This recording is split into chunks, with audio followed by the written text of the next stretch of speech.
Big breaking news చూస్తున్నాము. ఆంధ్రప్రదేశ్ రాజకీయాల్లో ఊహించని కీలక సంఘటనలు గతంలో కనీవిని ఎరగని స్థాయిలో ఇప్పుడు జరుగుతున్నాయి.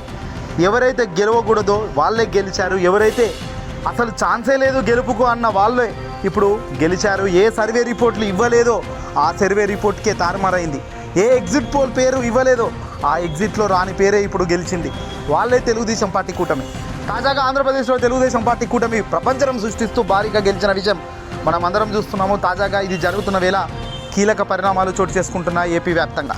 తాజాగా వైఎస్ జగన్మోహన్ రెడ్డి గారికి సలహాదారుడిగా ఉన్న సజ్జల రామకృష్ణారెడ్డి గారు ఇప్పుడే రాజీనామా చేసినట్టుగా తెలుస్తుంది. తన సలహాదారుడి పదవికి, వైఎస్ఆర్సీపీ పార్టీకి సంబంధించిన సలహాదారుడి పదవికి సజ్జల రామకృష్ణారెడ్డి గారు రాజీనామా చేసి ఆ లేఖను గవర్నర్కు పంపించినట్టుగా మనకు ఇప్పుడే సమాచారం అందుతుంది. ప్రభుత్వ సలహాదారుడి పదవికి సజ్జల రామకృష్ణారెడ్డి గారు రాజీనామా చేశారు. అలాగే వైసీపీ ప్రభుత్వంలో చాలా పెద్ద కీలక రోల్ పోషించిన వ్యక్తి ఎవరైనా ఉన్నారు అంటే అది సజ్జల రామకృష్ణారెడ్డి గారు. వాస్తవానికి సజ్జల రామకృష్ణారెడ్డి గారిపై చాలామంది చూపులు ఉన్నాయి. చాలామంది ఇప్పుడు సజ్జల గారిని కూడా విమర్శిస్తున్నారు. ఇన్నాళ్ళు పార్టీని ముందు నడిపించి ఒక మంచి సలహాదారుడిగా జగన్మోహన్ రెడ్డి గారికి ఒక సన్నిహిత సంబంధంతో ఒక మిత్రుడి మాదిరిగా ఒక నమ్మకమైన వ్యక్తి మాదిరిగా మెలిగిన సజ్జల రామకృష్ణారెడ్డి గారిపై ఇప్పుడు నిందలు వేయడం కూడా కరెక్ట్ కాదు. తన పాత్ర తాను పోషించారు. గ్రౌండ్ లెవెల్లో జరిగిన దెబ్బకు సజ్జల గారు కూడా తప్పు కాదు అని చెప్పవచ్చు. కానీ ఏం చేస్తాం, కొందరు సజ్జల భార్గవ్ గారిని, సజ్జల రామకృష్ణారెడ్డి గారిని కూడా దూషిస్తున్నారు. తండ్రి కొడుకులు రాష్ట్రాన్ని నాశనం చేశారు అంటూ కొందరు నిందిస్తున్నారు. కానీ ఇది ఎంతవరకు కరెక్ట్ కాదు. వాస్తవానికి సజ్జల భార్గవ్ గారు సోషల్ మీడియాను ఎంతో చక్కగా అద్భుతంగా నడిపించారు. సోషల్ మీడియాతో ఇక్కడ ప్రాబ్లమే లేదు. సోషల్ మీడియా వైఎస్ఆర్సీపీ పార్టీ చాలా బలంగా ఉంది. ఇప్పుడు అంటే చాలు మళ్ళీ వైసీపీ పార్టీ మామూలుగానైతే పనిచేయదు. ఆ రేంజ్లో వైఎస్ఆర్సీపీ పార్టీకి సంబంధించిన సోషల్ మీడియా చాలా బలంగా, చాలా యాక్టివ్గా ఉంది. ఇకపోతే సజ్జల రామకృష్ణారెడ్డి గారు కూడా, సజ్జల రామకృష్ణారెడ్డి గారు సలహాదారుడిగానే కాదు, ఒక మంచి అనుభవం రాజకీయంలో తనకు ఉండడం, మీడియాలో తాను గతంలో పనిచేసిన అనుభవం కూడా తనకు ఉండడం, మెండుగా ఇవన్నీ ఉండడం వల్ల జగన్మోహన్ రెడ్డి గారు తనకు సజ్జల గారికి సలహాదారుడిగా పదవిని ఇచ్చారు. ప్రతినిత్యం తను ఆలోచన చాలా న్యూట్రల్గా, చాలా ప్లానింగ్గా, చాలా ఆర్టిఫిషియల్గా ఉంటుంది. ఏడా కూడా ప్రాక్టికల్కు దగ్గరగానే తన ఆలోచన విధానం ఉంటుంది సజ్జల రామకృష్ణారెడ్డి గారిది తప్ప ఏది పడితే అది చేసే వ్యక్తి కాదు. ఇక తాజాగా దారుణం ఏంటంటే వైసీపీ ప్రభుత్వం ఓడిపోవడం అయితేనేమి, ఓడిపోయినాక 1000 మంది 1000 మాటలు చెప్తారు. అది సర్వసాధారణంగా జరిగే ప్రక్రియ. ఇక తాజాగా సజ్జల రామకృష్ణారెడ్డి గారు అయితే ఎట్టకేలకు తన రాజీనామా గవర్నర్కు పంపడం జరిగింది సలహాదారుడి పదవికి. అలాగే ఈ ఎన్నికల్లో ఆ పార్టీ ఘోరంగా ఓడిపోవడంతో రాజీనామా లేఖను సీఎస్ జవహర్ రెడ్డికి పంపించారు. నిన్నటి వరకు జగన్ ప్రభుత్వంలో కీలకంగా ఉన్న 20 మందికి పైగా సలహాదారులు తమ పదవులను రాజీనామా చేసి పారేశారు.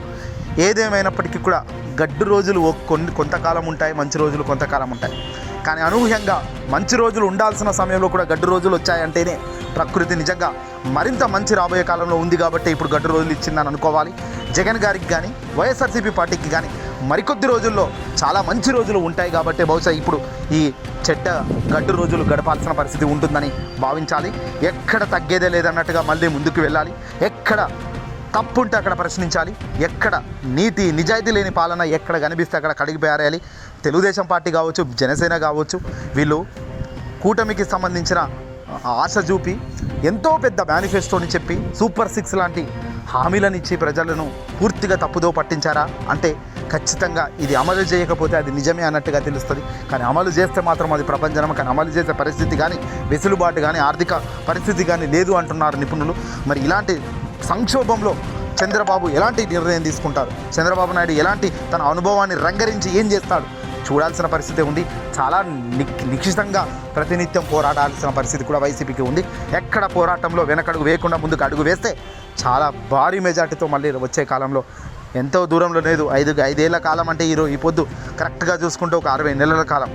మాక్సిమం ఒక 5 లక్షల చిట్టీలు మనం నడుపుతుంటే ఒక ఎంత సమయం అయితే పడుతుందో అంతే సమయంలో ఒక ప్రభుత్వం మారుతుంటుంది. పెద్దగా ఆశించాల్సిన అవసరం లేదు. కష్టపడుతూ ముందుకెళ్ళాలి. ప్రజలు అవకాశం ఇస్తే మరింత ముందుకు కూడా ఇది రావచ్చు. 2 ఏళ్లకు ప్రభుత్వాలు మారిన ఘటనలు ఉన్నాయి. 3 ఏళ్లకు కూడా ప్రభుత్వాలు పూర్తిగా మారే సంఘటనలు వచ్చిన దాఖలాలు ఉన్నాయి. సో ఎప్పుడు ఏం జరుగుతుందో ఎక్స్పెక్ట్ చేయలేం. కాబట్టి ప్రతినిత్యం పోరాడుతుండాలి. పోరాట స్ఫూర్తిని ఇప్పుడు పెంచుకుంటూ ముందుకు అడుగులు వేయాల్సిన అవసరం, బాధ్యత వైఎస్ఆర్సీపీ పార్టీ క్యాడర్కు ఉంది.